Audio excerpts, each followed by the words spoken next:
everyone, I've been getting a lot of questions lately about how to become a personal trainer, what that even means, advice, tips, etc, etc. So I wanted to make a video that is just all about everything I know as a personal trainer. Now, first off, I want to say that I've been a personal trainer for over 3 years.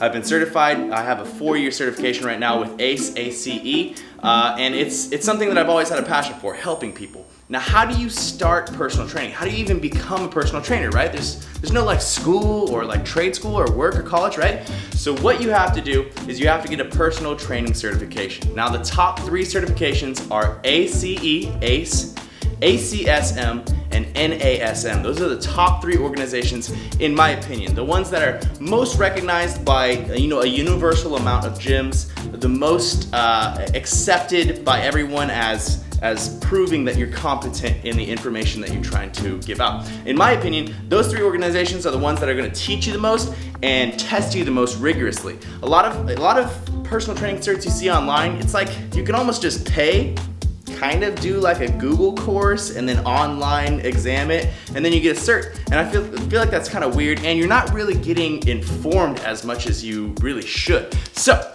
ACE, NASM, or ACSM, those are my suggestions. Now, to get those certs, all you have to do is go to the online website for any of those certs that you've decided you want to go for. Basically, you buy a bundle package. It'll be like probably $300 to $700. They'll give you all the materials that you need, and what you can do is there's 2 options. Usually you can either go to a college class and it'll take 6 months and they'll go through the information with you, but if you're someone who likes to learn at your own pace, which is what I like to do, then you can just buy all the course material at once, and it's going to be between 750 to 1,200 pages of just pure raw information, like lots to digest. And you're gonna read through that. Then in about 3 to 6 months, you're gonna go take an exam, and if you pass the competency score on that exam, then you're gonna get certified. Usually the competency score is somewhere around 65 to 80%, depending on which cert that you're going for. If you guys ever need any information on certifications or what cert to take or how to get into it or anything, you can always send me a message. I've done this for a really long time. I'm pretty experienced with this, so I'll help you guys with that. But once you get your cert, now you've been certified, you've done through the course, you've learned all this information, hopefully you've learned stuff, you haven't just scooted through the course. Now where do you go? Well, in my opinion, the best thing to do at this point is to go get a job at a corporate gym. Now in America, that means 24-Hour Fitness, LA Fitness, Gold's Gym, World's Gym, Planet Fitness, any of those corporate gyms that have a lot of chains everywhere. Because what's gonna happen is being a personal trainer there, you're gonna have access to a whole wide variety of clientele. You're gonna train people from all walks of life. You're gonna train short people, you're gonna train fat people, you're gonna train skinny people, you're gonna train all sorts and types, people with disorders and injuries and surgeries, everything. It's gonna really test you, and it's gonna give you a lot of really great real life experience that you really wouldn't have had if you tried to do freelancing, try to do independent training, because you would have to base your clientele off of people that you know. So what I did personally is I worked at a corporate gym for about 1.5 years, 2 years. I got a really good experience of training different types of people from like I said, from all walks of life, and I got my own clientele. And then once I felt like, I knew enough to train people on my own, I decided I would go independent training, and now I train people on my own time. Now the best part about doing independent training I feel like after you've gone through the corporate thing, because then you have experience. Once you know what you're doing, you have some clientele, it's great because 1, you get to set your own schedule, but number 2, you get paid so much more. It's really frustrating working at a corporate place and your clients are paying $40 to $80 for an hour session with you, but you're only gonna make, about 10 to 15. Now, when you're beginning, this is great. 10 to 15 bucks, who cares? Because really, the money means nothing. The experience is what you need. You need to train different types of people and get used to what your personal training type and style is gonna be. So it's a great crash course while getting paid. It's a great thing. But after you know who you are, after you're giving people quality sessions, you really want to get some more money. So it's great to do independent, and that's what I do now. Now, finally, let's actually get into what it means to be a good personal trainer. Now, personal training, to me, comes down to 2 things. It comes to bringing adherence to your clients, and number 2, building intrinsic motivation, and that's gonna help the adherence. Now, what does adherence mean even? Adherence is just you getting your client to stick with a routine for a long period of time. And you can help them stick with that routine by building intrinsic motivation. Intrinsic just means inside, so motivation that comes from within. Basically, your entire job as a personal trainer is to get someone into exercising, make that enjoyable for them, make that something that they want to do and come back for, and then slowly over time, change it from something that they're doing for a month or 2 or 3 months or whatever, they're trying to get to a goal, into a lifestyle by building intrinsic motivation in your clients. Now here's where the tricky part comes in of being a personal trainer. You have to learn each type of person's personality, right? Because if I came in to train with you and I just wanted big muscles, you would just go as hard as you could, right? You should go as hard as you could on me so that I would feel really good the next day. I'd feel really sore in the day following or the days following, and I would be like, oh yeah, this guy really knows what he's doing, right? Soreness, honestly, is one of the biggest tools that you can use to manipulate people. Manipulate's a harsh word, but really that is sort of what you're doing. You're manipulating people into doing something they don't like until they start liking it.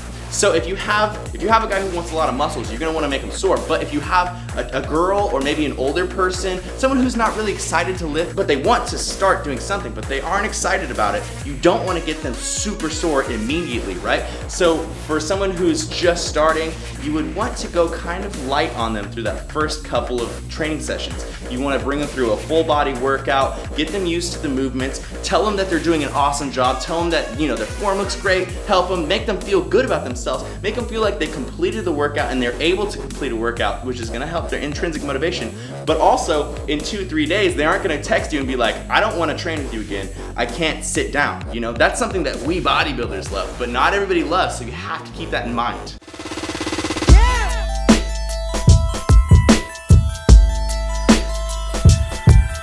I'm sweating so bad, but I really want to get this video out, so just bear with me. I'm sorry about the sweat. Anyways, the next thing that you really need to do is be approachable. If you're not an approachable person, if you're not a happy, upbringing, upbeat person, then people aren't going to want to train with you. Just like people wouldn't want to hang out with you.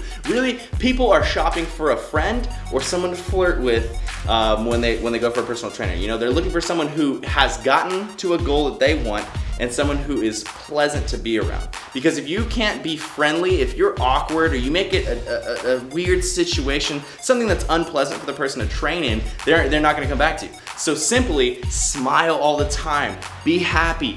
Remember things about your client. Be like, hey, how's your daughter Katie doing? How's this and that? You know, be very, very positive. Even if you're having a bad day, even if you feel like crap, force the positivity, because the positivity is it's an electric thing. It's something that people are drawn to, and because of, you know, them enjoying being around you, they're gonna wanna be around you more often. All right, I'm sweating too much. I'm gonna take my shirt off. I'm really sorry about this. Anyways, another really good tip that I can give you is when you're actually training someone, when you're in a training session, don't get lost talking to them. Think about what's coming next. Think about what's coming up in the workout, because I never ever get caught in a training session not knowing what's happening next. I think it's one of the most unprofessional things ever when you're training somebody and then you're like, wait, we're gonna do, you know, you stop and you have to think about what you're gonna do next. People want they want to at least think or believe that you have this whole complicated, very detailed workout that you have planned for them.